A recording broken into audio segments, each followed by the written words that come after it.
బోడే రామచంద్ర యాదవ్ సారథ్యంలో BCY party నేతృత్వంలో BC సింహ గర్జన. బీసీ రక్షణ చట్టం అమలు, రాజధానిలో బీసీలకు 1000 ఎకరాల భూ కేటాయింపులు, బీసీ కార్పొరేషన్లకు నిధులు, సమగ్ర కులగణనతో విద్యా, ఉద్యోగ, ఉపాధి, చట్టసభల్లో 44% రిజర్వేషన్లు ప్రధాన ఎజెండాగా ఈ నెల 22న విజయవాడ గుంటూరు హైవే నాగార్జున యూనివర్సిటీకి ఎదురుగా జరగనుంది. ఈ చారిత్రాత్మక ఘట్టంలో భాగస్వాములు కావడానికి బీసీ సోదర సోదరీమణులందరినీ సాదరంగా ఆహ్వానిస్తున్నాం. కదలిరండి, మన ఐక్యతను చాటుదాం. నా పేరు అజయ్ అండి. మేము ఇక్కడ 14 ఇయర్స్ నుండి ఉంటున్నాం ఈ అపార్ట్మెంట్లో. లైక్ రీసెంట్గా 1 వీక్ బ్యాక్ మాకు లీగల్ నోటీస్ అనేది వచ్చింది. అది కూడా ఇండివిజువల్ ఫ్లాట్కి అనేది రాలేదు, డైరెక్ట్ న్యూస్ పేపర్లో పబ్లిష్ చేసి డైరెక్ట్లీ ఇది ల్యాండ్ అక్విజిషన్లో వెళ్ళిపోతుందని అంటే మేము అందరం భయాందోళనలకు గురయ్యాము. అండ్ ఇక్కడ లైక్ అసలు ఒక స్టాచ్యూ డెవలప్ చేయడానికి 450 ఫ్యామిలీస్ని తీసేయడం, ఒక రోడ్ మీద పడేయడం అనేది చాలా బాధాకరమైన విషయము. అండ్ ఈ స్టాచ్యూ కట్టడం వల్ల ఏమైనా యూజ్ ఉందంటే చేయొచ్చు, అది అసలు ఒక రూపాయి యూజ్ వచ్చే ప్రాజెక్ట్ కూడా కాదు చేయడానికి. అలాంటిది మేము అసలు ఇక్కడ 14 ఇయర్స్ బ్యాక్ మాకంటూ అసలు ఒక ఫెసిలిటీ ఉండకపోతుండే. ఇప్పుడిప్పుడు ఈ నార్సింగ్ ఇవన్నీ కమర్షియల్ అయిపోయి చాలా డెవలప్మెంట్ వచ్చింది. అండ్ మేము కొన్నప్పుడు flat price almost 20 lakhs 30 lakhs. ఇప్పుడు ఎక్కడ పోయినా కూడా ఏ గైటెడ్ కమ్యూనిటీ పోయినా మినిమం 2 crores. అండ్ ఒక విల్లా కొనాలంటే అసలు మాలాంటి మిడిల్ క్లాస్ ఫ్యామిలీస్కి అది not at all possible. Composition ఇస్తాను ఇప్పుడు ఏం కాంపోజిషన్ వస్తుందండి, ఏం కంపెన్సేషన్ వస్తుంది? అతను అన్న ఒక్క మాట కూడా నెరవేర్చుకోలేదు. అతను పుట్టి పెరిగిన కొడంగల్లోనే లైక్ ఫార్మా ఇండస్ట్రీ ఎస్టాబ్లిష్ చేస్తా అనుకున్నాడు. అక్కడ ఉన్న ప్రజలే అతన్ని తూ కొట్టి పంపించేశారు. అది వదిలేసి మళ్ళీ స్టూడెంట్ యూనివర్సిటీ మీద పడ్డాడు. యూనివర్సిటీలో కూడా ఒక పని అవ్వలేదు. అతను ఏ పని చేద్దాం అనుకున్నా కూడా అక్కడ ఒక్క పని అవ్వట్లేదు. అండ్ ఏదో విధంగా డబ్బులు మరి వెనకకి వేసుకోవాలని చూస్తున్నదో ఈ గవర్నమెంట్, ఇంకేందో తెలియట్లేదు. ఒక లీడర్ అంటే ఒక యూత్ ఇన్స్పిరేషన్ అవ్వాలి. ఒక ఇప్పుడు యంగర్ జనరేషన్ మా అలాంటి వాళ్ళు కానీ, మా ఇప్పుడు చదువుకున్న వాళ్ళు కానీ మీ దృష్టికి ఏం సూచన వచ్చింది? దాదాపు ఇక్కడ 15 ఎకరాలు పోతుంది అంటే ఈ ప్రాజెక్టు కింద, గాంధీ ప్రాజెక్టు కింద 15 ఎకరాలు మొత్తం కూడా అక్విజిషన్కి గురవుతుంది అని తెలుస్తుంది. సో ఇది విగ్రహం కాకుండా ఇంకేమైనా జరుగుతుందో మీ నోటీస్కి వచ్చిందా? ఇంకేం జరగదండి, ఇంకేం జరగాలి? అసలు ఇక్కడ ఉంది రివర్ ఫ్లో కూడా ఉండదు, మూసీ ఫ్లో అనేది కూడా ఉండదు. అతను ఏం చేద్దాం అనుకున్నాడు? బోటింగ్ ఏమైనా పెడదాం అనుకుంటున్నాడా? మరి అసలు ఒక పర్ఫెక్ట్ ప్లాన్ లేదు. బ్యాంక్ లోన్ అప్రూవల్ కాలేదు. మరి ఏ ఉద్దేశంతోనే ఆయన 5,000 crores, అసలు ఇప్పుడు 450 ఫ్యామిలీస్ ఉన్నాయి. కంపెన్సేషన్ ఆలోచిస్తే మినిమం ఒక ఫ్లాట్కి ఎస్టిమేషన్ మినిమం 1 crore వేసుకున్న 500 crores ఇక్కడనే వెళ్ళిపోతాయి. సో మిగిలిన 4,500 crores ఇంకా చాలా ల్యాండ్ తీసుకుంటున్నాడు. అక్కడ ఎంతమంది కనిస్తాడు? అసలు ఏం ప్రాజెక్ట్ అనేది స్టార్ట్ చేస్తాడు? అసలు పైసలు లేనిది స్టార్ట్ చేసి అసలు ఏం యూజ్ ఉంటుంది? అసలు గవర్నమెంట్కి ఏం యూజ్? ఓన్లీ పబ్లిక్కి ఒక ప్రాబ్లం క్రియేట్ చేయడం, ప్రతి ఇష్యూ క్రియేట్ చేస్తున్నాడు. అండ్ ఇంత ల్యాండ్ తీసుకుంటే హైదరాబాద్ ఎప్పటి నుండో ఉంటుంది. ఇంత ల్యాండ్ తీసేసుకుంటే ఇంకా హైదరాబాద్ ఏముంటుంది? అంటే మేము ఊర్లలోకి వెళ్ళిపోవాలా? అసలు మన కంట్రీకి వేరే కంట్రీకి ఉన్న డిఫరెన్స్ ఏంది?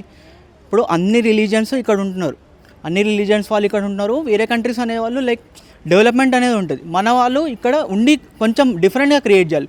ఉన్న పబ్లిక్తోనే డెవలప్మెంట్ ఎట్లా చేయాలో చూసుకోవాలి తప్ప అందరినీ తీసేస్తాము డెవలప్మెంట్ చేసేస్తామంటే ప్రపంచ స్థాయిలో చేస్తామని ఏం చేసుకుంటారు? ఇప్పుడు మేము పుట్టి పెరిగింది ఇక్కడ. ఇప్పుడు చాలామంది వెళ్ళిపోతున్నారు, చాలామంది యూత్ అనేది ఇక్కడ నుండి వెళ్ళిపోతున్నారు. ఇండియాలో ఉండి వేస్ట్, మాకు అసలు ఏం డెవలప్మెంట్ జరగట్లేదు, జాబ్ సరిగా రావట్లేదు అని చెప్పేసి చాలామంది యూత్ ఇక్కడ నుండి వెళ్ళిపోతున్నారు. ఇంకా మేము లైక్ పెద్దవాళ్ళు కానీ మేము కానీ కూడా ఇక్కడ ఇండియా నుండి వెళ్ళిపోతే ఇంకేం డెవలప్మెంట్? ఫారెన్స్ వచ్చి చూసుకోవడము, వాళ్ళకి ఏమైనా పైసలు వస్తున్నాయా? అసలు ఇక్కడ బాపుఘాట్ సంఘం ఉంది, ఎన్నో ఏళ్ళ నుండి ఉంటుంది. అది అసలు దేనికి డెవలప్మెంట్ లేదు. 1 yearకి ఒకసారి Gandhi memorial like Jan 30th రోజు సీఎం వస్తున్నాడు అని చెప్పి కొంచెం హడావిడి చేస్తాడు తప్ప అసలు దేనికి యూజ్ ఉండదు. అది కాంగ్రెస్ గవర్నమెంట్ ఉంటేనే సీఎం వస్తాడు, లేకపోతే ఎవరన్నా వచ్చి అక్కడ జస్ట్ ఉండి కాసేపు 5-10 minutes ఉండి వెళ్ళిపోతారు. అప్పుడు వాళ్ళు వచ్చినప్పుడే మాకు ఇక్కడ రోడ్స్ బాగా చేయడం కానీ, ఇంకా లేకపోతే కలర్స్ వేయడం కానీ డివైడర్స్కి, అంతే. అసలు ఏముండదు. ఈ కాంగ్రెస్ గవర్నమెంట్ వచ్చినాక ఒక రోడ్ వేయలేదు, ఏమీ లేదు, అసలు ఒక కన్స్ట్రక్షన్ జరగలేదు, ఏం జరగలేదు. కానీ అన్నీ తీసేయాలి, ఏదో పైసలు రావాలనుకుంటున్నాడు. కానీ ఎట్లా వస్తాయి? అసలు ఎవడు ఇన్వెస్ట్మెంటే చేయండి, ఎలా పైసలు వస్తాయని అనుకుంటున్నాడు అతను? డిమాండ్స్ ఏం లేదు, ఉన్నట్టు ఉండనియండి, మాకు ఒక స్టాచ్యూ వద్దు, ఏమొద్దు, అది అంతే. ఈ ఫ్యామిలీస్ రోడ్డు మీద పడాలని ఎవరికి లేదు. ఇప్పుడు మమ్మల్ని రోడ్డు మీద పడేసినా మేము కొత్త ఇల్లు కట్టుకోవాల్సిన సిచ్యువేషన్లో లేము. ఇది ఇప్పుడు తీసేస్తే ఇది ఇప్పుడుతో పోయేది కాదు. ఇప్పుడు ఏముంది, ఇది న్యూస్ ఛానల్ వస్తుంది, అయిపోతుంది. మా ఫ్యామిలీస్ అనేటివి ఇయర్స్ దీన్ని భరించాలి. ఈ లాస్ అనేది అంత చిన్న లాస్ కాదు.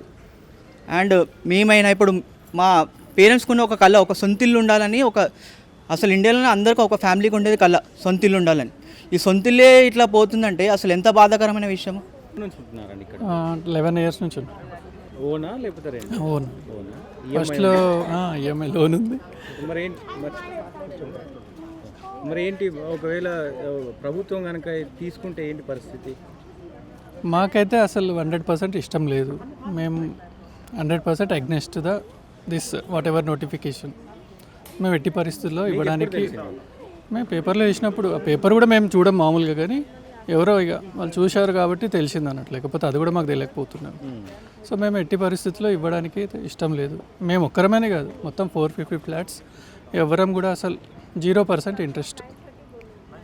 గవర్నమెంట్ నుంచి ఏమన్నా మీకు అంటే వినతులు కానీ లేదంటే మాకు అసలు వాళ్ళు అప్రోచ్ కూడా కాలేదు, ఎవరు కూడా అప్రోచ్ కాలేదు. వాళ్ళ పర్పస్ ఏంటో తెలియదు, అసలు ఈ ప్రాజెక్ట్ ఏంటో తెలియదు, ఏం కూడా తెలియదు మాకు అసలు. జస్ట్ లైక్ దట్ నోటిఫికేషన్ వేసేసారు అంతే, అదొక్కటే ఉంది అంతే, వేరేదేం లేదు. ఇంతకుముందు అది చెప్పినట్టు ఇట్స్ లైక్ ల్యాండ్ గ్రాబింగ్ టైప్లోనే అంతే ఇక. కానీ ప్రపంచ స్థాయిలో దీన్ని సుందరీకరణ చేస్తా అంటుండే కదా మరి సీఎం. అంటే ఇప్పుడు సుందరీకరణ స్టార్ట్ చేస్తే బాగానే ఉంటుంది కదా, చేయాలి కదా. ఇప్పుడు మామూలుగా ఇప్పుడు మూసి బాగాలేదు కదా, ఫస్ట్ దాన్ని చేయనియండి దాని తర్వాత శుభ్రం చేసిన తర్వాత అక్కడ నీళ్ళు వచ్చి ఆ ప్రాబ్లం అన్నీ సాల్వ్ అయితే జనాలు ఆటోమేటిక్గా గవర్నమెంట్ సపోర్ట్ చేస్తారు కదా. మీరు అవి ఏం స్టార్ట్ చేయకుండా డైరెక్ట్ ల్యాండ్ కావాలి అంటే జనాలకు కూడా నమ్మకం లేదు. సో మీ ఫీలింగ్ ఏంటి బేసిక్గా? అంటే ఒకవేళ ప్రభుత్వం కొన్ని డిసిషన్స్ తీసుకున్నప్పుడు హార్ష్గా పోయే అవకాశాలు ఉంటాయి. మీరు హైడ్రా చూసిర్రు, సో ఏ రకంగా అంటే కొన్ని ల్యాండ్ ఎంక్రోజ్ అయినాయి, మంచిగా అవుతున్నాయి, కొన్ని చెరువులు పునరుద్ధరిస్తున్నారు, కానీ కొన్ని చోట్ల ప్రజలు కూడా ఇబ్బంది పడుతున్నారు. సో ఒకవేళ మీకు కూడా అదే పరిస్థితి వస్తే ఏంటి పరిస్థితి? ఇంకా అట్లాంటి సిచ్యువేషన్ రావద్దని కోరుకుంటున్నాము. సో ఎందుకంటే ఇక మేము ఎంతో కష్టపడి సంపాదించింది ఈ ఒక ఇల్లే అంతే. సో అట్లాంటి సిచ్యువేషన్ రాకుండా ఉండాలని అనుకుంటున్నాను. సో